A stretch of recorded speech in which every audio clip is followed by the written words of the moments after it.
जय हिंद साथियों, नमस्कार। Welcome to Edge Smart Classes. मुलाकात थोड़ी लेट हुई है लेकिन ज़बरदस्त हुई है। हाँ साथियों, हम आपके लिए ला चुके हैं विज्ञान का एक शानदार टॉपिक, सहसंयोजी आबंध। विशेषकर साथियों, जो ये कक्षा 10 है आरबीएससी एनसीईआरटी, उसका चैप्टर 4 है कार्बन एवं उसके यौगिक, उसका एक टॉपिक है साथियों सहसंयोजी आबंध। आज हम सहसंयोजी आबंध क्या होते हैं, ये कैसे बनते हैं और परीक्षा में कैसा सवाल पूछा जाएगा, सारे बारे में आज इस वीडियो में बात करेंगे। तो साथियों, मेरे पे विश्वास रख के एक बार ये वीडियो लास्ट तक देख लीजिए। साथियों, परीक्षा में आपको सहसंयोजी आबंध से रिलेटेड कोई भी क्वेश्चन आएगा, आप उसका आंसर भली भांति दे देंगे। चाहे आपको तत्व, यौगिक, कार्बन के बारे में कोई भी नॉलेज ना हो, फिर भी साथियों इस वीडियो को देख लीजिए, आपको सारी नॉलेज आ जाएगी। क्योंकि ये आपके भविष्य के लिए साथियों, ये आपकी पढ़ाई, ये आपको करनी है, मैं केवल बता सकता हूँ। हाँ तो साथियों, आज हम बात करते हैं सहसंयोजी आबंध। तो साथियों, सबसे पहले आप इसके नाम पे ध्यान दीजिए, सहसंयोजी ये क्या होता है। तो साथियों, ये साथ में संयोग करके आबंध बनाता है। तो इसकी परिभाषा एक बार देखिए साथियों, एक ही प्रकार या विभिन्न प्रकार के परमाणुओं, जो परमाणु होते हैं साथियों, अगर आपको मैं बेसिक से बताऊं तो कोई भी हमारा पदार्थ होता है साथियों, मान लीजिए कोई ईंट है, ये जिस छोटे से छोटे टुकड़ों से मिलकर बनी है, वो क्या होता है साथियों, परमाणु होता है। पदार्थ की सबसे छोटी से छोटी इकाई जिसको आगे अब विभाज्य नहीं किया जा सकता, वो क्या होती है साथियों, परमाणु होती है। और परमाणु में क्या होते हैं साथियों, इलेक्ट्रॉन होते हैं। आपको मैं यहाँ पे डिटेल से बताऊं साथियों, मान लीजिए ये किसी तत्व का परमाणु है। तत्व क्या होते हैं साथियों, परमाणु के संयोगों से बनने वाले वो होते हैं साथियों। और इसमें जो मान लीजिए ये किसी तत्व का परमाणु है, तो इस परमाणु में क्या होता है साथियों, बीचों बीच जो होता है इसका केंद्र, उसे हम बोलते हैं नाभिक। क्या बोलते हैं साथियों, नाभिक बोलते हैं। और इस नाभिक में दो पाए जाते हैं साथियों, एक तो होता है P+, जिसे हम क्या बोलते हैं साथियों, प्रोटॉन बोलते हैं। क्या बोलते हैं, प्रोटॉन। तत्व का एक भाग है साथियों अंदर का ये प्रोटॉन, जिसे हम P+ लिखते हैं। और एक होता है न्यूट्रॉन, जो कि आपने 9th कक्षा में पढ़ा होगा, तो आपको पता होगा, जो N से दर्शाया जाता है और इस पे शून्य आवेश होता है साथियों। और इसके चारों ओर बाउंड्री पर जो चक्कर काटते रहते हैं साथियों, वो होते हैं इलेक्ट्रॉन। या होते हैं इलेक्ट्रॉन, ये यहाँ पर पेरा देते रहते हैं साथियों, इलेक्ट्रॉन। ये इसे ई से दर्शाया जाता है और यहाँ पर माइनस का चिन्ह होता है, यानी ऋण होता है।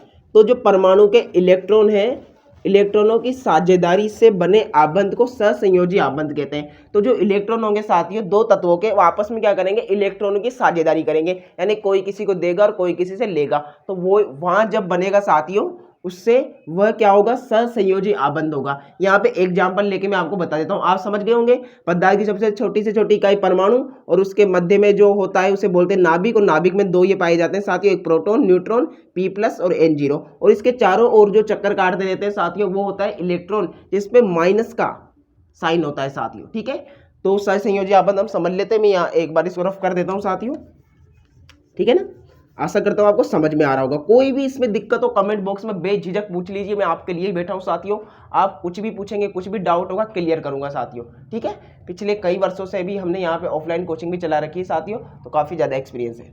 तो साथियों, एक ही प्रकार या विभिन्न प्रकार के परमाणु, तो पहले मैं एक ही प्रकार ले लेता हूँ साथियों। तो मान लीजिए मैंने यहाँ पे ले लिया हाइड्रोजन, ठीक है, ये एक हो गया, और एक ये वापस ले लिया हाइड्रोजन। ठीक है साथियों, अब पता होगा साथियों, हाइड्रोजन के पास कितने नंबर पे आता है, मतलब परमाणु संख्या कितनी है, 1 नंबर पे आता है साथियों। कितने नंबर पे आता है, 1 नंबर पे आता है।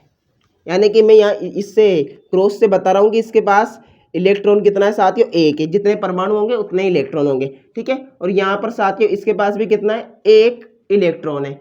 क्योंकि हम जो पढ़ते हैं परमाणु संख्या की सारणी, उसमें हाइड्रोजन सबसे पहले नंबर पे आता है। तो पहले नंबर पे उसकी परमाणु संख्या 1 है, तो उसकी इलेक्ट्रॉन की संख्या भी 1 होगी। ठीक है साथियों, 1 होगी।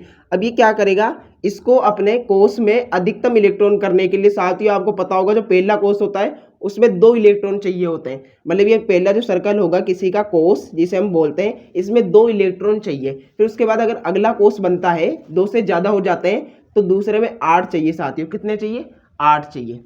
तो इसको 2 चाहिए, तो इसके पास कितना है, 1 ही। साथियों क्या करेगा, अपना ये जो था इसका इलेक्ट्रॉन, ये इससे साझा कर देगा, और ये भी क्या करेगा साथियों, इससे साझा कर देगा इस प्रकार। तो इसने 1 दिया, इसने 1 दिया, तो साथियों इसके पास कितने हो गए, 2 हो गए। मतलब इसके पास 1 तो था ही और 1 उसका था, तो दोनों से मिलके अपनी जो कोष की संख्या थी 2, उसको पूरा कर लिया। और ये भी क्या करेगा, इन 2 का यूज कर लेगा, मतलब कॉमन रूप से ही यूज कर लेंगे। तो ये जो बना साथियों, इसे ही हम बोलते हैं सहसंयोजी आबंध, जो कि हमने H2 का बनाया, H2 हो गए साथियों।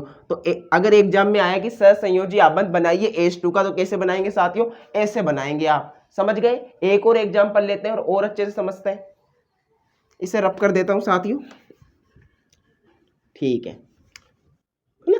और भी डिटेल से अगर आपको वीडियो चाहिए तो चैनल पे जाइए, आपको सब मिलेगा साथियों ना। कमेंट कर दीजिए कौन सा टॉपिक पढ़ना है, वही पढ़ा देंगे। अब हम लेते हैं इसके बाद O2। क्या लेते हैं साथियों, O2 यानी ऑक्सीजन। तो यहाँ O हो जाएगा और यहाँ O हो जाएगा। ऑक्सीजन का पता होगा साथियों, जो परमाणु संख्या होती है कितनी होती है, कितने नंबर पे आता है ऑक्सीजन, ये आपको याद करना पड़ेगा साथियों। और इसकी भी ट्रिक मैंने बता रखी है। तो जो ऑक्सीजन होता है साथियों, वो आता है 8 नंबर पे। कितने नंबर पे आता है साथियों, 8 नंबर पे आता है। तो मैंने क्या कहा था, प्रथम कोष के लिए कितने चाहिए इलेक्ट्रॉन, 2 चाहिए, 2 तो आ गए।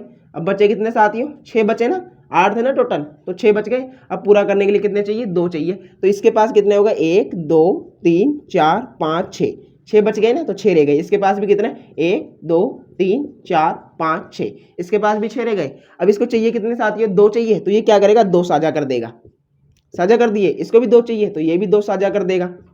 अब ये देखिए साथियों, ये ऐसे आबंध बना लेगा 4 और 4, इसको 8 चाहिए ना यहाँ पे पूरा करने के लिए। मैंने बताया था प्रथम के लिए 2 और अगले वाले के लिए 8 चाहिए। तो साथियों मिल गए ना, 4 और 4 8 हो गए। ये भी क्या करेगा, इससे ऐसे साझा कर लेगा, ठीक है ना। तो इसका भी बंद हो गया कंप्लीट और इसका भी बंद हो गया। और जो उससे बना वही क्या है, आयनिक जो आपका है आबंध है साथियों, सहसंयोजी आबंध है। ठीक है साथियों, समझ गए होंगे। एक और करता हूं साथियों आपके लिए नाइट्रोजन का, इसे रब कर देते हैं और नाइट्रोजन का और कर लेते हैं, ताकि आपके बुक के सारे कंप्लीट हो जाएंगे। ये साथियों, अब आप बताइए मुझे कमेंट करके फटाफट कि नाइट्रोजन कितने नंबर पे आता है।